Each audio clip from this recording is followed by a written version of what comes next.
ಪಾವಗಡ ತಾಲೂಕು ಸರ್ಕಾರಿ ನೌಕರರ ಸಂಘದ ಕಟ್ಟಡದ ನವೀಕರಣ ಮತ್ತು ಪದಗ್ರಹಣ ಕಾರ್ಯಕ್ರಮವನ್ನು ಸೋಮವಾರ ಸಂಜೆ ಪಟ್ಟಣದ SSK ಬೈಲೂರು ರಂಗಮಂದಿರದಲ್ಲಿ ಹಮ್ಮಿಕೊಳ್ಳಲಾಗಿತ್ತು. ಪಟ್ಟಣದ ನಿರೀಕ್ಷಣಾ ಮಂದಿರದಿಂದ ರಾಜ್ಯ ಸರ್ಕಾರಿ ನೌಕರರ ಸಂಘದ ಸದಸ್ಯರು ಮತ್ತು ವಿವಿಧ ಜಾನಪದ ಕಲಾ ತಂಡಗಳೊಂದಿಗೆ ಶಾಸಕರಾದ HV ವೆಂಕಟೇಶ್ ಮತ್ತು ಸರ್ಕಾರಿ ನೌಕರರ ಸಂಘದ ರಾಜ್ಯಾಧ್ಯಕ್ಷರಂತ ಷಡಕ್ಷರಿ ಅವರನ್ನು ತೆರೆದ ವಾಹನದಲ್ಲಿ ಮೆರವಣಿಗೆಯೊಂದಿಗೆ SSK ಬೈಲೂರು ರಂಗಮಂದಿರದವರೆಗೂ ಕರೆತರಲಾಯಿತು. ಕಾರ್ಯಕ್ರಮದಲ್ಲಿ ಭಾಗವಹಿಸಿ ಶಾಸಕರಾದ HV ವೆಂಕಟೇಶ್ ರಾಜಕಾರಣಿಗಳು ಮತ್ತು ಸರ್ಕಾರಿ ನೌಕರರ ನಡುವೆ ಅವಿನಾಭಾವ ಸಂಬಂಧ ಏರ್ಪಟ್ಟಿರುತ್ತದೆ ಎಂದು ತಿಳಿಸಿದರು. ನೀವು ಮಾಡುವ ಸೇವೆ ಅಲ್ಲಿಂದ ಡೆಲ್ಲಿವರೆಗೂ ಏನೇ ಒಂದು ಸರ್ಕಾರ ಏನು ನಡೀಬೇಕಂದ್ರೆ ಮುಖ್ಯ ಕಾರಣ ಸರ್ಕಾರಿ ನೌಕರರು. ಯಾಕಂದ್ರೆ ನೀವಿಲ್ಲದೆ ಏನೇನು ಇಲ್ಲ. ನೀವು ಒಂದು ದಿವಸ ಸ್ಟ್ರೈಕ್ ತಗೊಂಡ್ರೆ ಕರ್ನಾಟಕ ಸರ್ಕಾರವೇ ಸ್ತಬ್ಧ ಆಗುತ್ತೆ ಅಲ್ವಾ? ಸರ್ಕಾರ ಈ ಒಂದೇ ಒಂದು ದಿವಸ ಸ್ಟ್ರೈಕ್ ಮಾಡಿಬಿಟ್ರೆ ಸಾಕು, ರಾಜ್ಯದಲ್ಲಿ 5 ಲಕ್ಷ ಜನ ಸೇರ್ತಾರೆ, ಇಡೀ ಸರ್ಕಾರವೇ ಸ್ತಬ್ಧ ಆಗುತ್ತೆ. ಹಾಗಾಗಿ ನಿಮಗೆ ಅಷ್ಟು ಒಂದು ಶಕ್ತಿ ಇದೆ. ಈ ಒಂದು ಸರ್ಕಾರಗಳು ನಡೆಸಬೇಕಂದ್ರೆ ಮುಖ್ಯ ಪಾತ್ರ ನಿಮ್ದಾಗಿರುತ್ತೆ.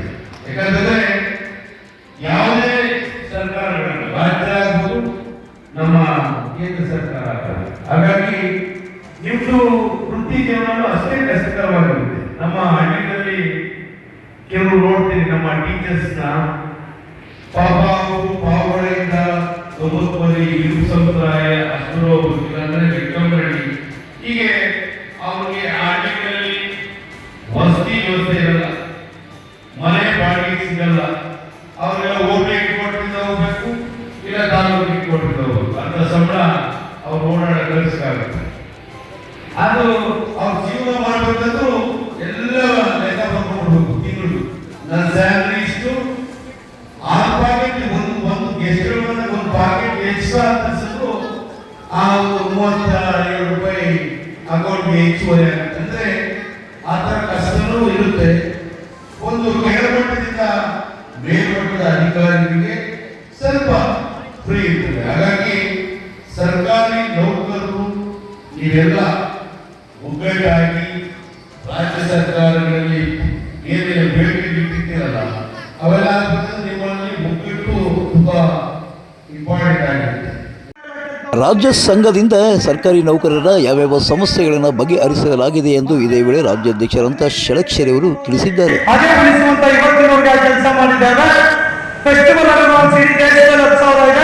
ಕರ್ನಾಟಕದಲ್ಲಿ 25,000 ಇದೆ. ಕೋವಿಡ್ ಸಂದರ್ಭದಲ್ಲಿ 40% ಸಂಬಳ, 12 ತಿಂಗಳು ನಿಮ್ದು 5-6 ಲಕ್ಷ ಹಣವನ್ನ ಸರ್ಕಾರ ಮುಕ್ತವಾಗಬೇಕು ಅಂತ ಸಂದರ್ಭದಲ್ಲಿ ಒಂದು ನಯ ಪೈಸಾ ಹಣವನ್ನ ಹಿಡಿದೇ ಅಂತ ತೀರ್ಮಾನ ಕೂಡ ಮಾಡಿದ್ದೀವಿ. ಆದೇಶಗಳನ್ನು ಮಾಡಿಸಿದ್ದೇವೆ.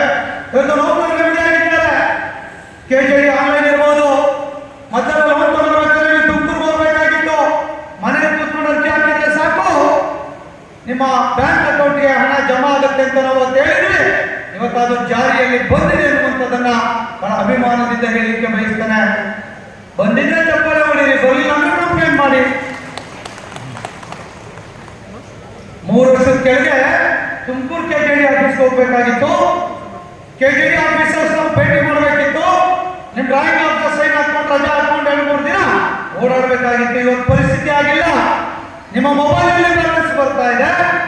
ನಿಮ್ಮ ಮೊಬೈಲ್ ಮೂಲಕ ಅಪ್ಲೈ ಮಾಡಿದ್ರೆ ಲೋನ್ ನಿಮ್ಮ ಅಕೌಂಟಿಗೆ ಒಂದೊಂದು ವಾರದಲ್ಲಿ ಜಮಾ ಆಗುವಂತ ಕಾನೂನು ಜಾರಿಗೆ ತಂದಿದ್ದು ಯಾರು ಅನ್ನೋದನ್ನ ದಯಮಾಡಿ ತಾವು ಅರ್ಥ ಮಾಡ್ಕೊಳ್ಬೇಕು. ಇವತ್ತು ಯಾರಾದ್ರೂ ಅರ್ಜಿ ಬಂದ್ರೆ ಮುಖರ್ಜಿ ಬಂದ್ರೆ ತನಿಖೆ ಮಾಡಿ 1 to 4 ಡಿಗಳನ್ನು ಮಾಡಿ ಪನಿಷ್ಮೆಂಟ್ ಮಾಡ್ತಾ ಇದ್ರು, ತೊಂದರೆ ಕೊಡ್ತಾ ಇದ್ರು. ಒಂದು ತಾಲೂಕು ಅಧ್ಯಕ್ಷ ರವಿಕುಮಾರ್ ಪ್ರಾಸ್ತಾವಿಕ ನುಡಿಗಳನ್ನು ನುಡಿದಿದ್ದಾರೆ. ಹೀಗೆ ಹಲವು ಕಾರ್ಯಗಳನ್ನು ಮಾಡುವಂತೆ ಈ ಕಾಲದಲ್ಲಿ ನನಗೆ ಯೋಜನೆ ನೀಡಿದ್ದು ನನ್ನೆಲ್ಲ ಸಕಲ ಪದಾಧಿಕಾರಿಗೆ ನಾನು ಆಭಾರಿಯಾಗಿದ್ದೇನೆ. ಹೆಸರವರು ಅಬಕಾರಿ ಇಲಾಖೆ ಕ್ರೀಡಾ ಕಾರ್ಯದರ್ಶಿ ಆಗಿದ್ದಾರೆ. ತಾವು ಕೂಡ ಪ್ರಮಾಣ ಪತ್ರವನ್ನು ಸ್ವೀಕಾರ ಮಾಡಬೇಕು ಅಂತ ಕೇಳಿಕೊಳ್ತಾ ಇದ್ದೀವಿ. ಬಸವಲಿಂಗಪ್ಪ ಅವರು ಆಂತರಿಕ ಲೆಕ್ಕ ಪರಿಶೋಧಕರು, ನೀರು ಮತ್ತು ನೈರ್ಮಲ್ಯ ಇಲಾಖೆ. ದಯವಿಟ್ಟು ತಾವು ಕೂಡ ಬಂದು ಮನವಿ ಪತ್ರವನ್ನ ಸ್ವೀಕಾರ ಮಾಡಬೇಕು ಅಂತ ತಮ್ಮಲ್ಲಿ ಕಳಕಳಿಯ ಮನವಿಯನ್ನ ಮಾಡಿಕೊಡ್ತಾ ಇದ್ದೇನೆ. ಮತ್ತೊಬ್ಬರು ಇದಾದ ನಂತರ ರಾಜಣ್ಣ PR ಅವರು ಆರೋಗ್ಯ ಇಲಾಖೆ ಹಿರಿಯ ಉಪಾಧ್ಯಕ್ಷರು ತಾವು ಕೂಡ ವೇದಿಕೆಗೆ ಆಗಮಿಸಿ ಮಾನ್ಯ ಜನಪ್ರಿಯ ಶಾಸಕರು HP ವೆಂಕಟೇಶ್ ಅವರ ಅಮೃತಾಸ್ತ್ರದಿಂದ ತಮ್ಮ ಪದಾಧಿಕಾರಿಗಳ ಪ್ರಮಾಣ ಪತ್ರವನ್ನು ಸ್ವೀಕಾರ ಮಾಡಬೇಕು ಅಂತ ಮನವಿಯನ್ನು ಮಾಡಿಕೊಡ್ತಿದ್ದೀನಿ. ಇದಾದ ನಂತರ ಗಂಗಾಧರ್ ಅವರು ಉಪಾಧ್ಯಕ್ಷರು ಶಿಕ್ಷಣ ಇಲಾಖೆ ತಾವು ಕೂಡ ಆಗಮಿಸಬೇಕು ಅಂತ ಮನವಿಯನ್ನು ಮಾಡ್ತಾ ಇದ್ದೀನಿ. ತರುವಾಯ ಶಿಕ್ಷಣ ಇಲಾಖೆಯ ಮತ್ತೋರ್ವ ಉಪಾಧ್ಯಕ್ಷರು ರಾಮಾಂಜನ ಇಲಾಖೆ ತಾವು ಕೂಡ ಬಂದು ಇದೀಗ ಪುರಸಭೆಯ ಅಧ್ಯಕ್ಷರು ಸುದೇಶ್ ಬಾಬು ಅವರು ತಮ್ಮ ಅಮೃತಾಸ್ತ್ರಗಳಿಂದ ಪ್ರಮಾಣ ಪತ್ರವನ್ನು ನೀಡುತ್ತಾ ಇದ್ದಾರೆ.